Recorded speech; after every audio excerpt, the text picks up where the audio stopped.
Hello and welcome to Render'a. I am Timuçin Atilla. Today I am going to show you that how easy it is to create your facade construction plannings with our viewer. After you make the site visit and collect the drone pictures, all you need to do is click create new, drop the pictures to our system, upload them and wait for the 3D modeling.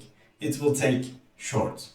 After the rendering process is completed, you will get a 3D model similar to this. Yes, some buildings can be much more complex, but it's really easy to just click the measurement tool and make the required calculations and measurements. When you get close, you will be able to see them. You can also use this tool automatically calculate the area that I will show you in here.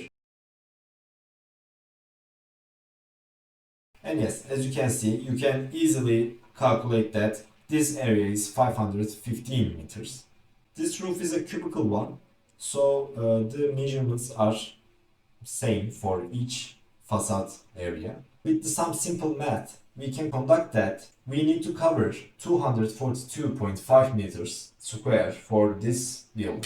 Yes, it's easy it is. If you are going to use AutoCAD or another program similar to that, you can export this 3D with the format that you are going to use in your design program. And after that, you can continue your works from that environment.